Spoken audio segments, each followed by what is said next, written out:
దేవుని రాజ్యం, దేవుని సంఘం, దీని గురించినటువంటి తండ్రి, కుమారుడు, అలాగనని అపోస్తలులు, ఆదికాల సంఘం వాళ్ళు పడ్డ కష్టం, ప్రయాస, ఇవన్నీ ఈ రోజున మన చేతికి, మన దగ్గరికి. అయితే మనమందరం ఇప్పుడు ఈ రాజ్యంలో ఎంత కష్టముతో, ఎంత ప్రయాసతో, రక్తపాతముతో స్థాపించబడ్డ ఈ సంఘం, రక్తపాతం, ఏర్లు, ఆదికాల సంఘము, అపోస్తలులు, వారి ప్రాణత్యాగం వండర్. ఈ రీతిగా ఇంత రక్తపాతాలతో, కష్టాలతో ఈ రాజ్యం మన దగ్గరకు వచ్చింది. తెనాలు వచ్చింది, ఈ చిన్రావూరు వచ్చింది. ఇప్పుడు ఈ రాజ్యములో మనము సభ్యులము కావాలంటే, బాప్తిసము పొందితే దేవుని రాజ్యానికి మనము అనగా సంఘములో మనం సభ్యులు అవ్వాలంటే ఒకడు నీటి మూలంగాను, ఆత్మ మూలంగాను జన్మిస్తేనే కానీ వాడు దేవునికి రాజ్యములో సభ్యత్వం అనేది పొందుకోడని యోహాను 3:5 మనం చూసాం. ఇప్పుడు ఈ రాజ్యంలో బాప్తిసం పొందిన వాళ్ళే రాజ్యంలో వారసులై ఉంటారు. బాప్తిసం పొందిన వాళ్ళు ఈ రాజ్యానికి వారసులు కాదు బైబిల్ ప్రకారంగా. ఇప్పుడు ఇక్కడ ఉన్న మనం అందరం కూడా ఎక్కడికి వచ్చాము? రాజ్యంలోనికి వచ్చారు. హెబ్రీ పత్రిక 12:22 ఇప్పుడైతే సియోను అను కొండకును జీవము గల దేవుని పట్టణమునకు. ఏమండి, ఇవన్నీ సంఘం గురించే, రాజ్యం గురించే. ఇదిగో యేసురాజు సంఘమైన దీని గురించే. ఇప్పుడైతే సియోనను కొండకును జీవము గల దేవుని పట్టణానికి అనగా పరలోకపు యెరూషలేమునకును వేవేల కొలది దూతల యొద్దకును పరలోకమందు వ్రాయబడి ఉన్న జ్యేష్ఠుల సంఘమునకును వారి మహోత్సవమునకును అందరి న్యాయాధిపతి అయిన దేవుని యొద్దకును సంపూర్ణ సిద్ధి పొందిన నీతిమంతుల ఆత్మల యొద్దకును క్రొత్త నిబంధనకు మధ్యవర్తి అయిన యేసునొద్దకును హేబేలు కంటే మరి శ్రేష్ఠ ప్రోక్షణ రక్తమునకును మీరు వచ్చారు అని చెప్పాడు. ఇప్పుడు బాప్తిసం పొందిన మీరు ఎక్కడికి వచ్చారు? ఇప్పుడు యేసునొద్దకు, దేవుని దగ్గర న్యాయాధిపతి, దేవునికి న్యాయాధిపతి వద్దకు, సంఘమునకు, దేవుని పట్టణానికి, దేవునికి రాజ్యానికి ఇప్పుడు మీరు అందరూ వచ్చారు. రాజ్యానికి వారసులైపోయారు. ఈ పరలోక రాజ్యం అనబడే, దేవునికి రాజ్యం అనబడే సంఘములు ఇప్పుడు మీరు అందరూ కూడా బాప్తీసాలు పొంది వారసులయ్యారు, సభ్యులుగా చేరారు. ఇప్పుడు ఎక్కడికి మీరు వచ్చారు? సంఘానికి వచ్చారు, రాజ్యంలోనికి వచ్చారు, యేసు దగ్గరకు వచ్చారు, దేవుని దగ్గరకు వచ్చారు. ఓకేనా? మరి వచ్చిన తర్వాత ఇప్పుడు అంటే సంఘంలో మీరు అందరూ కూడా చేరారు. ఇప్పుడు స్కూల్లో మనం చేరాం, కాలేజీలో చేరాం, ఉద్యోగంలో చేరాం, వ్యాపారంలో చేరాం, కంపెనీలో చేరాం. చేరిన తర్వాత మనం ఏమేమి చేయాలో వాళ్ళు ఖచ్చితంగా మనకు చెప్తారా లేదా? స్కూల్లో చేరామంటే ఏం చేయాలో చెప్తారు, ఆఫీసులో జాయిన్ అయ్యామంటే ఏం చేయాలో చెప్తారు, ఉద్యోగంలో చేరామంటే ఏం చేయాలో చెబుతారు. అంతేనండి.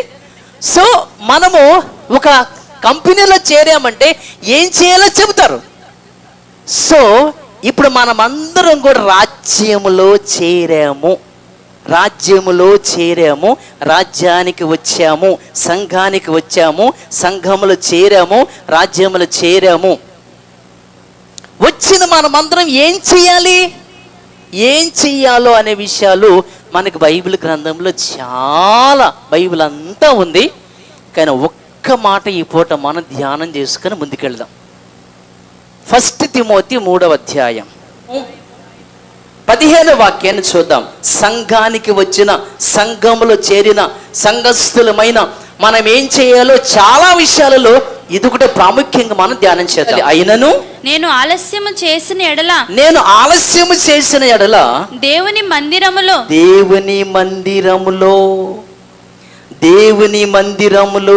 అనగా జీవము గల దేవుని సంఘములో, దేవుని మందిరములో అనగా జీవము గల దేవుని సంఘములో విశ్వాసులు ఎలాగూ ప్రవర్తింపవలెనో అది నీకు తెలియవాలనని ఈ సంగతులు నీకు వ్రాయిచున్నాను అని చెప్పాడు. సంఘానికి వచ్చిన విశ్వాసుల గురించి దేవుడు మాట్లాడుతూ, జీవము గల దేవుని సంఘములో సభ్యులైన మీరందరూ కూడా విశ్వాసులు ఎలా ప్రవర్తించాలి, విశ్వాసులు ఏం చెయ్యాలో, ఎలా బ్రతకాలో, ఎలా జీవించాలనే విషయాన్ని వ్రాసాడు ఇక్కడ. జనులు ఎలాగో ప్రవర్తింపవలెనో అది నీకు తెలియవలెనని ఈ సంగతులు నీకు వ్రాయిచున్నాను. ఏం రాశాడబ్బా? ఆ సంఘము అనగా మనము సత్యమునకు ఆధారమునై ఉన్నది.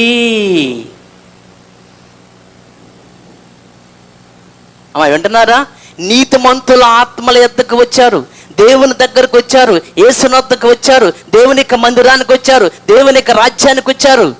వచ్చిన మనం ఎలా ప్రవర్తించాలి, ఎలా ఉండాలో రాస్తూ ఈ సంఘం ఏం చేయాలంట? సంఘమైన మనమందరం కూడా సత్యానికి ఆధారము, స్తంభాలమని చెప్పేసి రాశారు. సంఘమా, యేసురాజు సంఘమా, మన గురించి ఇవి. ఈ బిల్డింగ్కి ఆధారం ఏంటి? ఇంక ఆధారం ఏంటంటే ఇక్కడ చుట్టుప్రక్కల 10 పిల్లర్స్ ఉన్నాయి. ఇటు 4 మధ్యలో 2, అలాగే బీమ్సా. సో ఈ స్తంభాలు 4 మొత్తము 10 స్తంభాలు, మెయిన్ స్తంభాలు. ఈ బిల్డింగ్కి ఆధారం ఈ 10 స్తంభాలు అని అనుకుంటే, ఇప్పుడు సంఘమైనటువంటి మనమందరం కూడా దేనికి ఆధారమైన స్తంభాలుగా ఉండాలి? సత్యానికి. ఇప్పుడు రోడ్డంట వెళ్ళే వాళ్ళందరూ కూడా, మరి బయట ఉన్న వాళ్ళు ప్రపంచమంతా బిల్డింగ్ను చూస్తున్నారు. బయట ప్రపంచమంతా కూడా బిల్డింగ్ను చూస్తున్నారు. అంటే ఈ బిల్డింగ్ని ప్రపంచానికి చూపిస్తుంది ఏంటి? ఆ బిల్డింగ్కి ఆధారమైనటువంటి పిల్లర్స్. అలాగనే సత్యము అనగా వాక్యము, వాక్యానికి ఆధారమైనటువంటి స్తంభాలు ఎవరంట? సంఘం. సంఘములో సభ్యులుగా, రాజ్యములో సభ్యులుగా చేరిన వారి గురించి ఏం చెప్పారంటే, జనులు ఎలా ప్రవర్తించాలంటే, సంఘమా మీరందరూ కూడా సత్యము అనగా వాక్యానికి ఆధారము, స్తంభాలు మీరు అని చెప్పాడు. అంటే నేను చెప్పే ఈ వాక్యానికి మీరే స్తంభాలు. ఈ స్తంభాలు ప్రపంచానికి ఈ బిల్డింగ్ని ఎలా చూపిస్తుందో, స్తంభాలైనటువంటి మీరు వాక్యాన్ని, సత్యాన్ని ఈ ప్రపంచానికి చూపించాలిగా. మరి ఈ స్తంభాలు ఈ బిల్డింగ్ని ఏ రీతిగా ప్రపంచానికి చూపిస్తున్నాయో, సంఘమైనటువంటి మీరు స్తంభాలుగా ఉండి నేను చెప్పే ఈ వాక్యాన్ని ప్రపంచానికి చూపించాలా, చెప్పాలా? మరి మీరు ఎంతమంది నేను చెప్పే వాక్యాలు మీ వాళ్ళకి చెప్తున్నారు, బంధువులకు చెప్తున్నారు? దేవుడు ఒక్కడే, యేసుక్రీస్తు వారు దేవుని కుమారుడు. అలా నమ్మి బాప్తిస్మ పొందితేనే రక్షణ, పరలోకం, లేకపోతే నిత్య నరకం. ఇది మనం చెప్పే సంఘంలో బోధ. నేను చెప్పే ఈ సత్యానికి, ఈ వాక్యానికి, ఈ బోధకు ఆధారం ఎవరయ్యా? స్తంభాలు ఎవరయ్యా? ఈ వాక్యాలని బయట సమాజానికి చూపించేది ఎవరయ్యా? మీరే కదా. మరి మీరైనప్పుడు మీరు ఎవరైనా నేను చెప్పే ప్రసంగాలని, పాఠాలని ఎవరికి చెప్తున్నారు, ఎంతమందికి చెప్తున్నారు, ఎంతమంది స్తంభాలుగా ఉన్నారు సంఘానికి? ఇంటికి వెళ్ళిన తర్వాత నీ భర్తకు వాక్యం చెప్తావా? ఈరోజు నేను చెప్పినటువంటి ప్రసంగాన్ని మీ ఇంట్లో మీ అమ్మకి చెప్తావా? మీ నాన్నకి చెప్తావా? నీ పిల్లలకు చెప్తావా? నీ అక్క చెల్లికి చెప్పావా ఎప్పుడన్నా? నీ అన్న తమ్ముడికి చెప్పావా? నీ స్నేహితులకు చెప్పావా? నీ బంధువులకు చెప్పావా? నీ చుట్టుపక్కల వాళ్ళకి నువ్వు చెప్పావా? ఈ రాజ్య సువార్త వ్యాప్తి చెందటానికి దేవుని దగ్గర నుంచి, యేసుక్రీస్తు దగ్గర నుంచి, అపోస్తలుల దగ్గర నుంచి సంఘమంతా ఇంత కష్టపడితే, ఈ వాక్యానికి, ఈ రాజ్య సువార్తకు స్తంభాలుగా, ఆధారంగా ఉండాల్సినటువంటి మీరందరూ కూడా ఎంతమంది ఈ రాజ్య సువార్తని వ్యాప్తి చెందిస్తున్నారు? ఒకసారి మీకు మీరే ఆలోచించాలి. మీరు ఈ రాజ్య సువార్తని ప్రపంచానికి మీరు వినిపిస్తున్నారా? సరే, వినిపించట్లేదు. కనీసము ప్రతిరోజు కూడా ఏదో ఒక వీడియో అనేది మనం పెడుతున్నాం. షార్ట్ వీడియోనో లేకపోతే ఫుల్ వీడియోనో మనం పెడుతున్నాం. ఏమండి, ఈ రాజ్య సువార్తకి స్తంభాలుగా నిలవలసినటువంటి మీరు ఈ షార్ట్ వీడియోస్ చూసి ఎవరికైనా మీరు షేర్ చేస్తున్నారా? ఈ రాజ్య సువార్త వ్యాప్తి ఎలా అవుతుంది? ఎట్లా అవుతుంది? షేర్ చేస్తున్నారా? కనీసం అసలు మీరు చూస్తున్నారా? మీరు చూసి అసలు మీరు లైక్ చేస్తున్నారా? ఆ అబ్బాయి ఎన్నిసార్లు చెప్పాలి ఇక్కడ నుంచుని, అమ్మా కొంచెం వీడియోస్ మీరు కనుక చూస్తూ ఉంటే, బయట వాళ్ళకి పంపిస్తూ ఉంటే ఈ రాజ్య సువార్త బయటికి వెళ్ళిపోతుంది, విస్తరిస్తుంది. కాస్త చెప్పండి, లైక్ చేయండి, కామెంట్లు పెట్టండి. ఎంతమంది అండి ఇక్కడ? ఎంతమంది అండి? ఈ రాజ్య సువార్తకి మీరందరూ స్తంభాలు, ఆధారాలైతే ఎంతమంది ఈ సువార్త వ్యాప్తి కోసం, ఈ రాజ్య వ్యాప్తి కోసం ప్రయాసపడుతున్నారు? ఎంతమంది అండి? రక్తపాతంతో ఏర్లై పారి త్యాగాలు చేస్తే ఈ సంఘం స్థాపించబడితే, ఆ సంఘంలో సభ్యులుగా ఉన్నటువంటి నువ్వు ఈ రాజ్య వ్యాప్తి కోసం నువ్వేం చేస్తున్నావు ఇక్కడ? ఏమండి, ఒక స్కూల్లో జాయిన్ అయ్యామంటే ఆ స్కూల్ వ్యాప్తి కొరకు ప్రయాసపడమా మనం? ఏమండి, ఒక అంగన్వాడీ టీచర్గా జాయిన్ అయ్యారు అనుకుందాం.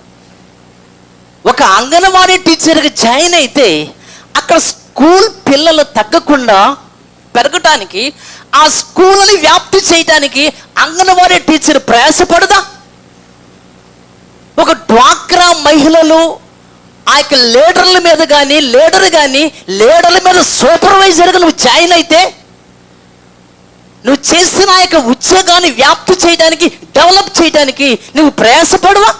ఒక ఎల్ఐసి ఏజెంట్గా నువ్వు అపాయింట్ జాయిన్ అయినప్పుడు ఆ ఎల్ఐసిని వ్యాప్తి చేయడానికి, అభివృద్ధి చేయడానికి ఇంటింటికి తిరిగి చుట్టాలకు ఫోన్ చేసి, బంధువులకు ఫోన్ చేసి, స్నేహితులకు ఫోన్ చేసి ఎల్ఐసిలో చేరమని ఎల్ఐసిని డెవలప్ చేయడానికి ఎంత ప్రయాస. గవర్నమెంట్ స్కూల్లో కాలేజ్ లెక్చరర్గా ఆ కాలేజ్ డెవలప్ చేయడానికి మే నెలంతా క్యాంపెయినింగ్ చేసి, ఎందుకని? కాలేజీని డెవలప్ చేయడానికి పిల్లలను చేర్చాలి. ఒక కాలేజీని డెవలప్ చేయడానికి ఇంటింటికి తిరిగావు. ఒక ఎల్ఐసిని డెవలప్ చేయడానికి, ఏమండి, నువ్వు చేసే ఉద్యోగంలో ఒక డ్వాక్రా మహిళల మీద, లీడర్ల మీద సూపర్వైజర్గా ఉన్న నువ్వు డెవలప్ చేయడానికి, ఒక అంగన్వాడీ టీచర్గా ఉన్న నువ్వు డెవలప్ చేయడానికి ఇంత ప్రయాసపడుతున్నామే. ఈ రాజ్యములో చేరిన మనమందరం కూడా డెవలప్ చేయడానికి ఎంతమంది ఇక్కడ కృషి చేస్తున్నారో దేవుని పిల్లలారా, ఎవరికి వారికి పరీక్షించుకోండి ఒకసారి. ఎంతమంది అండి ఇక్కడ? వస్తాము, వింటాము, వెళ్తాం. కనీసం ఈ రాజ్యంలో, ఈ సంఘంలో చిన్న పరిచర్యన మనం చేస్తామండి. ఇక్కడ పరిచర్య ఏంటండి? ఇక్కడ సేవ మేమెందుకు చేస్తామండి? మాకేం పని అండి? మాకేం పని అండి? ఏమండి, ఈ రాజ్యంలో పని చేయడానికి ఎలీషా అనే వ్యక్తి 12 జతల ఎడ్లు ఉంటే వాటిని విడిచిపెట్టుకుని మరీ వచ్చాడు ఈ రాజ్యం కోసం, ఈ సంఘం కోసం, ఈ దేవుని పని కోసం. ఒక ఆయన అయితే ఆ దేశానికి రాజుగా అపాయింట్ అయ్యాడు. ఎవరైనా దేవుని యొక్క రాజ్యాన్ని వ్యాప్తి, దేవుని పిల్లలు, దేవుని రాజ్యం అనే ఇశ్రాయేలు జనాంగాన్ని కానాను దేశానికి తీసుకుని పోవడానికి రాజ్యాధికారాన్ని పక్కన పడేసి వచ్చిన మహానుభావుడు మోషే. దేవుని యొక్క రాజ్యం అంటే మీరు ఏమనుకుంటున్నారండి? యేసుక్రీస్తు వారు వచ్చి జబదేయి కుమారులు యాకోబు, యోహాను, అలాగే పేతురు, ఆంద్రేయులు రండి దేవుని యొక్క రాజ్యంలో పిలవగానే వాళ్ళ వలలు, తోనలు విడిచిపెట్టి మరి వచ్చారు దేవుని యొక్క రాజ్యంలోనికి సేవ చేయడానికి. ఒక ఆయన జాబ్ చేస్తున్నాడు, మత్తయి గారు, ఇన్కమ్ ట్యాక్స్ కలెక్టర్.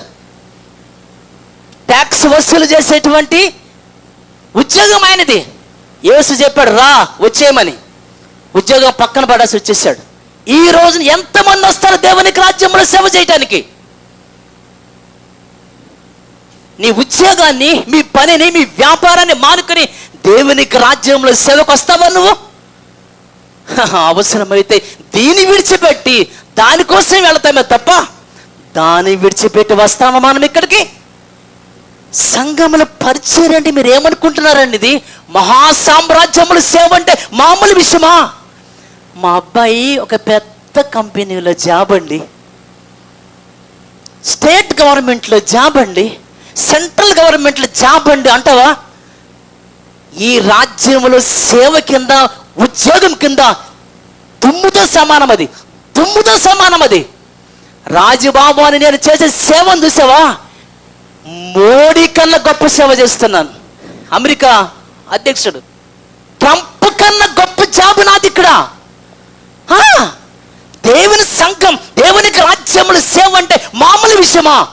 గర్వపడుతున్నాను నేను, అతిశయపడుతున్నాను నేను ఈ సేవ చేయటానికి.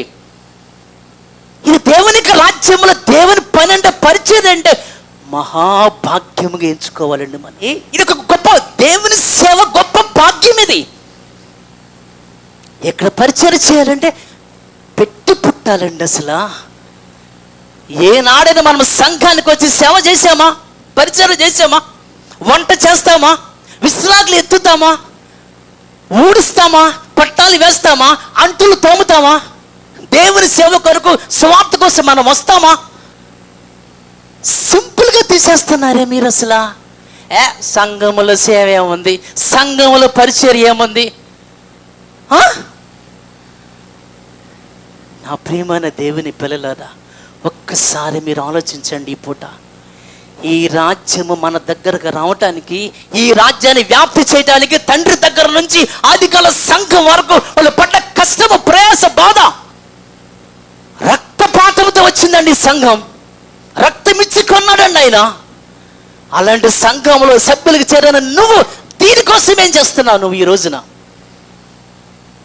కనీసం ఆర్థికంగా సహాయం చేస్తామండి మనం ఎప్పుడైనా?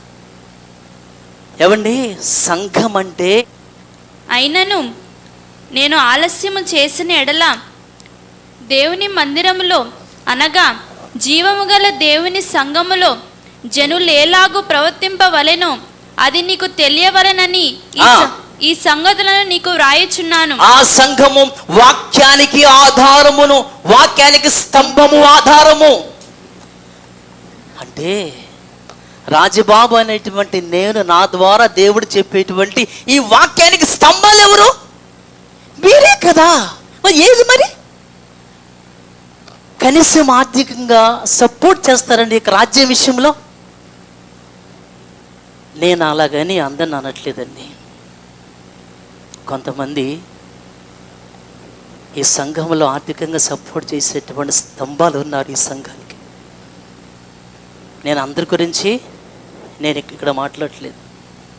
ఈ సంఘానికి ఆధారం కొంతమంది ఉన్నారు, ఈ సంఘానికి స్తంభాలు కొంతమంది ఉన్నారు. వాళ్ళకున్న ఆర్థిక స్తోమతను బట్టి, ఆర్థిక పరిస్థితిని బట్టి ఎంత ఇచ్చామనేది కాదు, ఈ సంఘానికి స్తంభాలుగా నిలబడుతున్నారు కొంతమంది ఇక్కడ. వీరితో పాటు ఆర్థికంగా సపోర్ట్ చేసేవాళ్ళు ఇంకా ఉన్నారు. వీళ్ళ పేర్లు మాత్రమే ఉంటాయి ప్రతి నెల ఖచ్చితంగా. మరి మిగిలిన వాళ్ళ సంగతి ఏంటి? మిగిలిన వాళ్ళ పేర్లు ఎందుకు కనపడవు ఇక్కడ? సంఘం అంటే సత్యానికి స్తంభాలు అయితే, వాక్యానికి ఆధారం అయితే,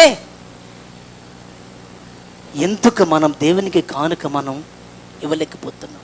ఈ సంఘానికి ఆధారంగా మనం ఎందుకు ఉండలేకపోతున్నాం దేవుని పిల్లలారా? అదేమంటే, మీకేమండి మీరు అలాగే చెప్తారండి, మాకుండే కష్టాలు, మాకుండే బాధలు చాలా ఉన్నాయి, మీరు మమ్మల్ని అర్థం చేసుకోకపోయినా దేవుడు అర్థం చేసుకుంటాడండి, మేము అందుకు ఇవ్వలేకపోతున్నామని చెప్పేవాళ్ళు చాలామంది ఉంటారు. మా బాధలు మాయండి. ఏంటి మీ బాధలు? మీరు ఎందుకు ఇవ్వట్లేదు చెప్పన? ఎందుకో? ఆడంబరాలకి, సంబరాలకి, ఆనందాలకు పోయి అప్పులు చేస్తారు. ఆ అప్పులు తీర్చడానికి ఈఎంఐల వడ్డీలు కట్టాలిగా. ఇక వాటికి సరిపోతున్నాయి మనకి. ఇంకా ఇక దేవునికి ఏడొస్తాం ఇక్కడ? నీకేం తెలుసు మా బాధలు, ఈఎంఐలు కడుతున్నాం, వడ్డీలు కడుతున్నాం, దేవుడు అర్థం చేసుకుంటాడులే. ఇంకొంతమంది అయితే ఒక ఇల్లు ఉందనుకోండి, ఒక ఇల్లు ఉందా, ఆ ఇంటితో మనకు సంతృప్తి ఉండదు. ఎవరైనా కనుక ఇల్లు అమ్ముతానన్నారనుకోండి, ఎలాగైనా సరే కష్టపడి ప్రయాసపడి ఆ ఇల్లును సొంతం చేసుకోవాలా, ఎలాగైనా సరే. ఎలా? వచ్చే డబ్బులతో దేవునికి కొంత కానుకిచ్చి మిగిలింది మనం వాడుకుంటున్నాం కదా. ఇప్పుడు మనం ఇంకొక ఇల్లు కనుక మనం కొన్నామంటే దేవునికి ఇవ్వాలంటే మనం ఇవ్వలేం కదా. పైగా మనకి ఇల్లు లేకపోతే అనుకోవచ్చు, ఇల్లు ఉందిగా, ఉంటే ఏమైంది, ఇంకొకటి ఉండాలిగా. ఇక ఆ ఇల్లు కొనటానికి ఆ ఇల్లు కొనేసి ఇక ఈ వచ్చే రాబడంతా కూడా దానికి ఖర్చు పెట్టడం. అదేమంటే ఎక్కడున్న డబ్బులు దేవునికి ఇవ్వటానికి, మా బాధలు మీకేం తెలుసు, దేవుడికి తెలుసు. అవ్వా, ఒక ఇల్లు సరిపోదు మనకి, ఇంకొక ఇల్లు కొనాలి, ఇంకొక ఫ్లాట్ కొనాలి, ఇంకొక స్థలం కొనాలి. ఆ స్థలానికి, ఫ్లాట్కి, ఇంటికి డబ్బులు కట్టడానికి ఈఎంఐలు, వడ్డీలు కావాలి. అదేమంటే డబ్బులు ఆడే మా దగ్గర దేవునికి ఇవ్వడానికి. దేవుని పిల్లలారా, మీరు ఎంత తప్పు చేస్తున్నారో మీకు అసలు అర్థమవట్లేదు. దేవుడు ఏం చెప్పాడంటే, యేసుక్రీస్తు వారి ద్వారా గవర్నమెంట్కి ఇవ్వాల్సినవి గవర్నమెంట్కి ఇవ్వండి, దేవునికి ఇవ్వాల్సినవి దేవునికి ఇవ్వండి అని చెప్పాడు. గవర్నమెంట్కి మనము ఏమిస్తున్నాం? ఇల్లు కొన్నామంటే ట్యాక్స్ కట్టాలి, స్థలం కొన్నామంటే ట్యాక్స్ గవర్నమెంట్కి ఇవ్వాలి, బండి కొన్నామంటే ట్యాక్స్ కట్టాలి, రోడ్డు మీద ప్రయాణం చేస్తున్నామంటే రోడ్డు ట్యాక్స్ కట్టాలి. మరి ఇవన్నీ నెల ట్యాక్స్ కట్టాలి, కరెంట్ ట్యాక్స్ కట్టాలి. కాబట్టి గవర్నమెంట్కి ఇచ్చేయేమో గవర్నమెంట్కి ఇచ్చేసేయండి, మరి దేవునికి ఇచ్చేయి. ఇస్తున్నామా? ఎక్కడున్నాయి మా దగ్గర? ఏడుంటే నీకు ఒక ఇల్లు సరిపోదా? నీకు ఇంకొక ఇల్లు కొన్నావు, ఆ ఇల్లు ఆ ఇల్లు కొన్నావు కాబట్టి దాన్ని కట్టాల్సిన డబ్బులు అటు పోతుంది కాబట్టి దేవునికి ఇవ్వలేకపోతున్నావు. ఇక్కడ నువ్వు రెండు తప్పులు చేస్తున్నావు. ఒకటి చెప్పమంటావా? దేవుడు చెప్పిన మాట, మీరు భూమి మీద ఆస్తులు సమకూర్చుకొనవద్దు అనేది ఆజ్ఞ. మీరు బాగా వినాలి, మీరు భూమి మీద ఆస్తులు సమకూర్చుకొనవద్దు అనేది ఆజ్ఞ. ఆజ్ఞ అతిక్రమించి ఒక స్థలం కాదని మరొక స్థలం, ఒక ఇల్లు కాదని మరొక ఇల్లు కొంటానే ఉంటాం ఆస్తులు సమకూర్చుకోవడానికి. ఇది ఒక తప్పు. రెండవది, దేవునికి ఇవ్వాల్సిన దేవునికి ఇవ్వాలిగా, అది ఆజ్ఞ కదా. మరి ఆజ్ఞ మీరి పాపం చేసావు, ఇది రెండవ పాపం. ఆస్తులు సమకూర్చుకున్నవద్దనేది ఒక పాపం, దేవునికి ఇవ్వాల్సింది ఇవ్వలేదు కాబట్టి రెండవ పాపం. దేవునికి ఇవ్వాల్సిన సొమ్ము నువ్వు దొంగతనం చేస్తున్నావు. బైబిల్ చెప్పట్లేదే మీకు? చూస్తారు, ఒకసారి తీయండి. మలాకి గ్రంథం 3వ అధ్యాయము 8. వెరీ గుడ్, 8 వచ్చిన. Very good. మానవుడు దేవుని యొద్ద దొంగిలినా, మనిషి దేవుని దగ్గర దొంగతనం చేస్తాడా? అది వీలు పడిద్దా? పడదు కదా. కానీ మీరు దేవుని దగ్గర దొంగతనం చేస్తున్నారు. దేని విషయంలో మేము నీ యొద్ద దొంగతనం చేసామని మీరు అంటారు కదా. దేవునికి ఇవ్వాల్సినటువంటివి మీరు ఇవ్వట్లేదు కాబట్టి దేవుని దగ్గరే దొంగతనం చేసే దొంగలండి మీరు. అందరు కాదు సుమా. ఏమండి, దేవునివి దేవునికి ఇవ్వాలని యేసుక్రీస్తు వారు చెప్పాడు కదా. ఆజ్ఞ అతిక్రమించామా? ఇప్పుడు దేవునికి ఇవ్వాల్సినవి దొంగిలించి ఇంకొక ఇల్లు కొన్నావు, ఇంకొక ఫ్లాట్ కొన్నావు, ఇంకొక ఫర్నిచర్ కొన్నావు. అదేమంటే డబ్బులు ఏడున్నాయి ఇంటికి కట్టేస్తుంటే దేవుని డబ్బు దొంగతనం చేసావుగా నువ్వు. దొంగతనం చేసే వాళ్ళకి ఇక్కడ బల్లారాధనలో పాలు పొందులు ఉంటాయండి. ఒక దొంగ బల్లారాధన ఎలా పాల్గొంటాడు? ఇక్కడ దొంగలైపోయారు కొంతమంది. అందుకు యేసుక్రీస్తు వారు చెప్పాడు, నా మందిరము ప్రార్థనా మందిరం అనబడును, దానిని మీరు దొంగల గుహగా చేశారు అని చెప్పాడు యేసుక్రీస్తు వారు. మందిరములో ప్రార్థించే ప్రార్థన పరులు ఉండాలా? కానీ దొంగలు ఉన్నారంటే యేసుక్రీస్తు వారు చెప్పారు. ఎలా ఉన్నారు? ఇది ఇలాగే దేవునికి ఇవ్వాల్సి ఇవ్వట్లేదు కాబట్టి మనం దొంగలం అయిపోయాం ఇక్కడ. నా ప్రియమైన దేవుని పిల్లలారా, ఈ రాజ్య సువార్తకు వాక్యానికి స్తంభాలుగా నిలవవలసినటువంటి మీరందరూ ఎవరండి ఇక్కడ ఆధారంగా ఉన్నారు ఈ సంఘానికి? ఎవరండి ఇక్కడ? మత్తయి గారి సువార్తలో నుంచి 11:28 వాక్యం ఒకసారి చూసి మనం ముందుకెళ్దాం. ప్రయాసపడి భారము మోసుకొనుచున్న సమస్త జనులారా నా యొద్దకు రండి అని యేసుక్రీస్తు వారు, యేసురాజు సంఘములో సభ్యులుగా చేరిన వారలారా, మారు మనసు పొంది బాప్తిసం పొందిన వారలారా, సంఘానికి వచ్చిన వారలారా, ఎలా మీరు వచ్చారు? యేసుక్రీస్తు వారు పిలిచాడు మిమ్మల్ని అందరినీ. ప్రయాసపడి పాప భారాన్ని మోసుకొనుచున్నటువంటి సమస్త జనాంగం రండి రండి. యేసుక్రీస్తు వారు తన వాక్యం ద్వారా పిలిచాడు మిమ్మల్ని అందరినీ. వచ్చారు. యేసుక్రీస్తు వారు వాక్యం ద్వారా పిలిచాడు కాబట్టి మనం అందరికి వచ్చాం. రండి అన్నాడు, వచ్చాం. వచ్చిన వాళ్ళకి యేసుక్రీస్తు వారు ఏం చెబుతున్నాడు అంటే 29వ వచనంలో, నేను సాత్వికుడను దీన మనస్సు గలవాడను గనుక మీ మీద నా కాడి ఎత్తుకొని ప్రయాసపడే నాయకు రమ్మన్నాడు. వచ్చే మనమందరం వచ్చిన ఈ 60 మందికి, ఈ బాప్తిసం పొందిన వాళ్ళందరికీ యేసుక్రీస్తు వారు ఏం చెప్పాడంటే 2 విషయాలు చెప్పాడు. ఒకటి మీ మీద నా కాడి ఎత్తుకోండి అన్నాడు. రెండవది నేర్చుకోండి అన్నాడు. బాగా వినాలి ఇక్కడ. నేర్చుకోండి, మీ మీద కాడి ఎత్తుకోండి. వచ్చిన వాళ్ళకి యేసుక్రీస్తు వారు చెప్పిన మాట, మారు మనసు పొంది బాప్తిసం పొంది రాజ్యములోనికి సంఘంలోనికి వచ్చిన వాళ్ళకి యేసుక్రీస్తు వారు ఏం చెప్పారంటే, అమ్మా నేర్చుకోండి. రెండోది భుజాన వేసుకోండి భారాన్ని. కాడి ఎత్తుకోండి అంటే అర్థం ఏంటి? ఏమండి, ఎత్తుల మీద మనము కాడిని మోపాం అంటే అర్థం ఏంటి? అది భారాన్ని అనగా బాధ్యతని భుజాన. ఇప్పుడు రాజ్యములోనికి సంఘములోనికి యేసు వద్దకు వచ్చిన వారికి యేసు ఏం చెప్తున్నాడంటే, మీరు మీ భుజం మీద బాధ్యతను ఎత్తుకోండి, రెండవది నేర్చుకోండి అని చెప్పాడు. సంఘం రాజ్యం యొక్క బాధ్యత మీరు భుజాన వేసుకోవాలి, రెండవది నేర్చుకోండి అని చెప్పాడు. ఇక్కడ సంఘంలో 3 రకాల బ్యాచ్లు ఉన్నారు. ఒకటి నేర్చుకోరు, సంఘం యొక్క బాధ్యతను భుజాన వేసుకోరు. ఇదొక బ్యాచ్. వాక్యాన్ని నేర్చుకోవడానికి బుధవారము రారు, శుక్రవారము రారు, వన్ డే ప్రేయర్కి రారు, సువార్త కూడులకి రారు, కృతజ్ఞత కూడుకులకి రారు, నేర్చుకోరు. మరి సంఘం యొక్క బాధ్యతలను కూడా భుజాన అది వేసుకోరు. వీళ్ళు సంఘానికి వస్తారు ఏదో ఫార్మాలిటీగా. ఈ బ్యాచ్ మొత్తం అవుట్ సైడర్స్. వీళ్ళందరూ ఎవరు? అవుట్ సైడర్స్. వీళ్ళు నేర్చుకోరు, బాధ్యతను భుజాన వేసుకుని ఇది ఒక బ్యాచ్. సంఘానికి వస్తారు కానీ నేర్చుకోరు, బాధ్యత భుజాన వేసుకోరు. ఇదొక బ్యాచ్. రెండో బ్యాచ్ ఉంది. ఈ బ్యాచ్ ఏంటంటే నేర్చుకోవడానికి వస్తారు కానీ బాధ్యత మాత్రం భుజాన వేసుకోరు. ఇది రెండో బ్యాచ్. నేర్చుకోవడానికి వస్తారు అంటే బుధవారం వస్తారు, క్రమం తప్పకుండా బుధవారం వస్తారు, శుక్రవారం వస్తారు, సువార్త కూడికి పెడితే వస్తారు, వన్ డే ప్రోగ్రాం పెడితే వస్తారు. ఎందుకని?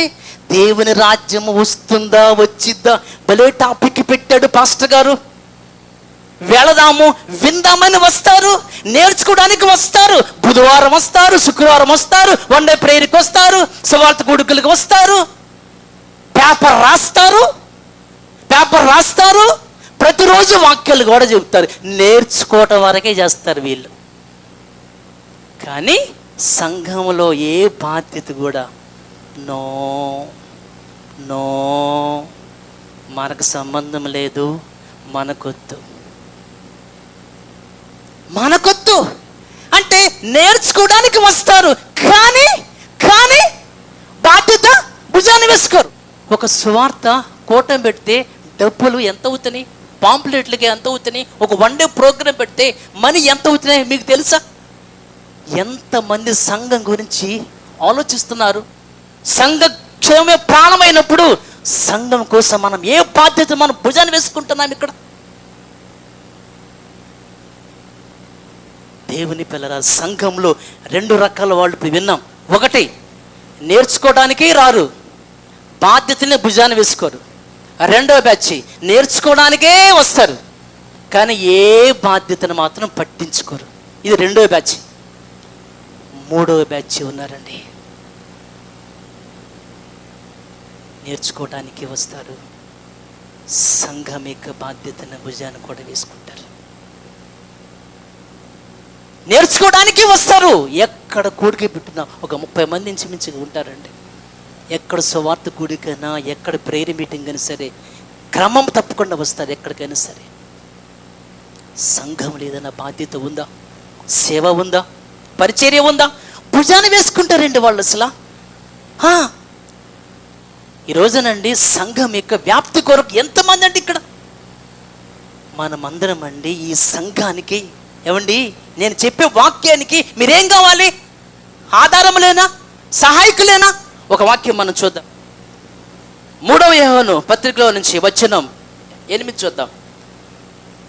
యేసుక్రీస్తు వారు చెప్పిన మాట, మీరు సంఘానికి వచ్చి కాడి ఎత్తుకోవాలి, రెండవది నేర్చుకోవాలి. ఎవరు నేర్చుకుంటున్నారు? ఎవరు భుజాన్ని వేసుకుంటున్నారు భారాన్ని? ఓకే, 3వ యోహాను పత్రిక వచనం 8 చూద్దాం. మనము సత్యమునకు సహాయకులము. మనము సత్యమునకు అంటే ఏంటి? సత్యం అంటే ఏంటి? వాక్యానికి సహాయకులు మనమందరం. అవునా? కింద పుట్టినట్లు ఏముంది? జతపని వారము. దేవుని సంఘానికి వచ్చిన వాళ్ళు, జనులు ఎలాగ ప్రవర్తించాలంటే ఈ వాక్యానికి ప్రతి ఒక్కరు సహాయకులుగా, అనగా జత పనివారుగా ఉండాలి అని చెప్పారండి. జత పనివారుగా ఉండాలని చెప్పాడు. ఏమండి, నిజంగా ఈ రోజున నాతో పాటు ఈ రాజ్య సువార్తని వ్యాప్తి చేయటానికి ప్రయాసపడేవాళ్ళు వెళుతున్నారండి. పరిచర్య వాళ్ళు చేస్తారు. అంటే వీళ్ళు వాక్యానికి సహాయకులు, వాళ్ళ వాక్యానికి సహాయకులు వాళ్ళు, అనగా జత పని వాళ్ళు. ఎవరికి జత పని వాళ్ళు? కొరింథీయులకు రాసినటువంటి 1వ పత్రిక 3వ అధ్యాయం చూద్దాం ఒకసారి. దేవుని పిల్లలారా 9 చూద్దాం.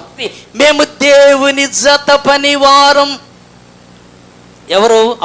పౌలు రాస్తాడు, అపోస్తలులమైన మేమందరం కూడా. అసలు ఈ సంఘానికి మూలం ఎవరు? దేవుడేనా? ఆ దేవుడు, దేవుని రాజ్యానికి మేము దేవుడు చేసే పనిలో జత పనివారము అని చెప్పాడు. ముందు పేజీ తీయండి. ఇప్పుడు 16వ అధ్యాయము 3 చూద్దాం. రోమాపత్రిక 16వ అధ్యాయము వచ్చిన 3.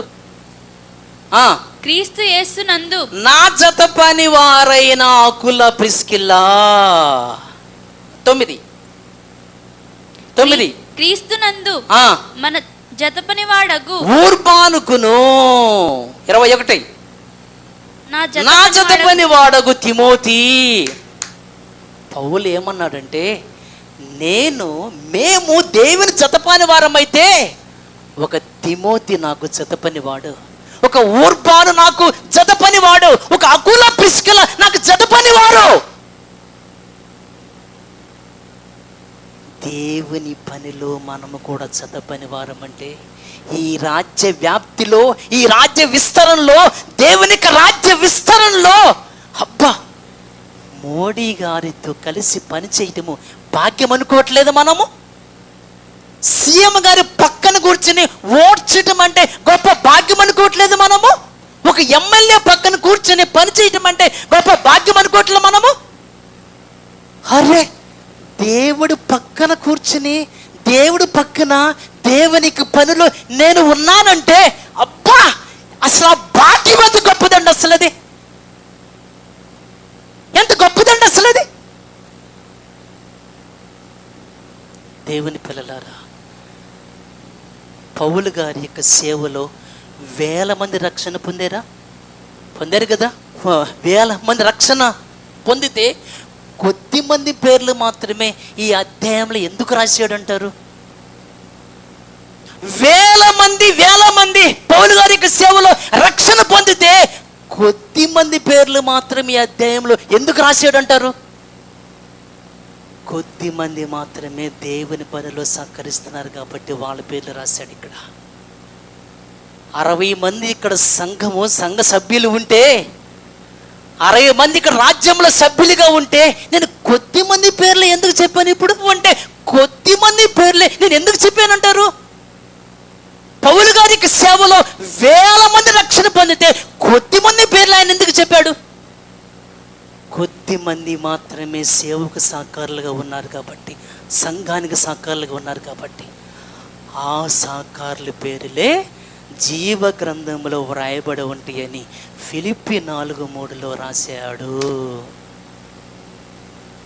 దీన్ని బట్టి మనకు అర్థమైంది ఏంటంటే, వేల మంది రాజ్యానికి వస్తారు కానీ, వేల మంది సంఘానికి వస్తారు కానీ సహకరించే కొద్ది మంది మాత్రమే పరలోకానికి వెళతారని మీరు గుర్తుపెట్టుకోండి. వేల మంది పౌలు యొక్క జీవితంలో వేల మంది రక్షణ పొందారు కానీ కొద్ది మంది పేర్లు ఆయన ఎందుకు రాశాడు? కొద్ది మంది సహకరించారు కాబట్టి, వారి పేర్లే జీవ గ్రంథంలో వ్రాయబడి ఉంది కాబట్టి. ఇంతమంది సంఘానికి వచ్చారు కదా, ఈ రోజున నేను కొద్ది మంది పేర్లు మాత్రం ఎందుకు చెప్పానంటారు? కొద్ది మంది ఈ సత్యానికి స్తంభాలుగా నిలబడుతున్నారు. ఈ సంఘానికి, సత్యానికి, ఈ వాస్తవానికి ఒక ఆధారాలుగా కొద్ది మంది మాత్రమే ఈ సంఘంలో ఉన్నారు కాబట్టి వాళ్ళ పేర్లు మాత్రమే జీవ గ్రంథంలో వ్రాయబడి ఉంటాయి. లేకపోతే పరలోకానికి వెళ్ళే అవకాశం లేదు మీకు. పనివాడే జీతానికి పాత్రుడు అనుకోండి. నేను ఇంకా ముగిస్తున్నాను. ఒక ఉద్యోగానికి వెళ్ళి, ఆఫీస్కి వెళ్ళి సైలెంట్గా మనం కూర్చుని వస్తే జీతం ఇవ్వరు కదా. దేవుని రాజ్యంలోకి వచ్చిన మనం అందరం కూడా పని చేయకపోతే పరలోకం వెళ్ళవచ్చుదండి. మనందరికి కూడా ఎట్లా వస్తుంది? మనకి పనివాడు జీతానికి పాత్రుడైతే యేసుక్రీస్తు వారు పని చేసి పరలోకాన్ని పొందుకున్నాడు. దేవుని పనిలో రాజ్య విస్తరణలో ఆయన సహకరించాడు కాబట్టి పరలోకం వెళ్ళాడు ఆయన. ఈ రాజ్య విస్తరణలో ఎంతమంది సహకరిస్తారో వారి పేర్ల జీవ గ్రంథంలో ఉంటే వారే పరలోకం వెళ్తారు. మీరు ఎన్ని ఆదివారాలు వచ్చినా, ఇంకోసారి బాప్తిసాలు పొందినా, ప్రతి సండే మీరు బల్లారాధనలో పాల్గొన్నా, వేల మంది సంఘానికి వచ్చినా, దేవుని పనిలో సహకరించిన వారి పేర్లు, రాజ్య విస్తరణలో సహకరించిన వారి పేర్లు జీవ గ్రంథంలో ఉండవు. పరలోకానికి పోరు. ఇప్పటికైనా మేలుకొని ఈ రాజ్య విస్తరణ కొరకు మన వంతుగా మనము ప్రయత్నం చేద్దాం. కళ్ళు మూసుకోండి, ప్రార్థన చేసుకుందాం.